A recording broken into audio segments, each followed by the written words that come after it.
और जो होते ही है वही तो अष्ट भैरव है। जब तक वो अष्ट भैरव आसन न ले लेगा जीव प्रारंभ नहीं होगा। जीव के आसन के लिए, जीव के प्रारंभ होने के लिए उन अष्ट भैरवों को आसन देना अनिवार्य है।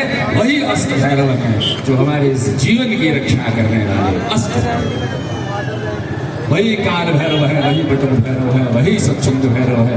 जितने भी हैं वो सब ये जगदम्बा का स्वरूप।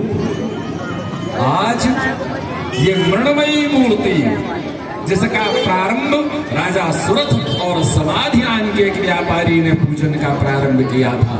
ऋषि श्री मार्कंडेय की आज्ञा से प्रारंभ किया। इस मृणमयी मूर्ति का, मिट्टी से बनने वाली मूर्ति के पूजन का प्रारंभ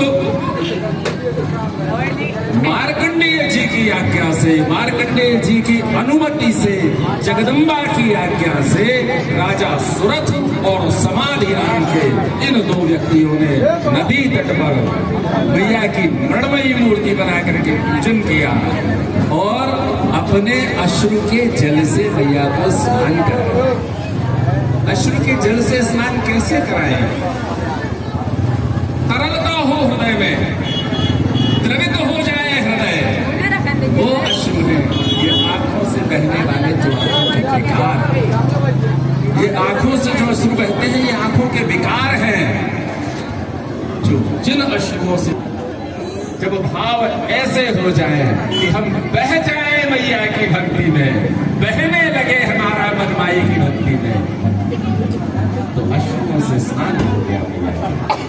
राजा सुरथ और समाधि ने 9 दिन का पूजन और 10वें दिन के विसर्जन का जो विधान इस जगत के एकमात्र प्रलय में भी लय न होने वाले ऋषि श्री मार्कंडेय जी, जो कि प्रलय में भी लय न होने वाली मैया नर्मदा के तट पर विराजते हैं, उन मार्कंडेय जी की आज्ञा से जिस पूजन का प्रारंभ हुआ उसमें से 64 तंत्रों में कहे गए, 9 कल्पों में कहे गए भगवती के पूजन में से कात्यायनी कल्प के पूजन का जो विधान श्री गढ़िया मोहल्ला जागरूक समिति के 9 दिन के इस जागरूक समिति के पूजन अर्चन का आज पूर्ण होता है। मैया कहीं जाती नहीं है, कहीं नहीं जाती है। 9 दिन हमने जिनको पूजा है वो 10वें दिन हमारे हृदय में, हमारे मन में, बुद्धि में, भाव में विराजमान हो जाती है।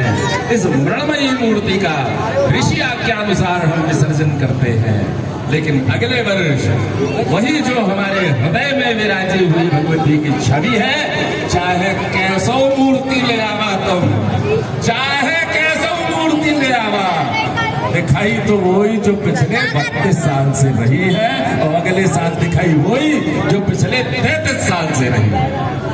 वही हमारे हृदय से प्रकट होकर के यहाँ पुनः अपने स्वरूप को प्रकट करती है।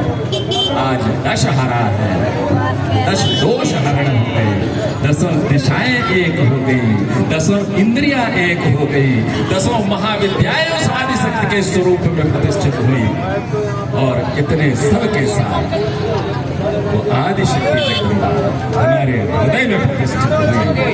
इस उत्सव के छूट जाने का, इस उत्सव के पूर्ण हो जाने का मन में खेद भी और क्षोभ भी होता है।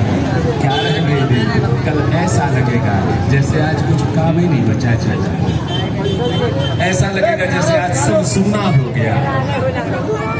लेकिन वो शून्य स्मरण रखिएगा, 50 महाशून्यों में इस ब्रह्मांड के 49 में भगवती विराजी। एक शिव जब तक शून्य न लगेगा, मम्मी के साथ है, मम्मी बहुत आई है, मूल्य न बढ़ेगा। जितने जितने शून्य लगते जाएंगे उतना उतना मूल्य बढ़ता जाएगा। शून्य को पाए नहीं होना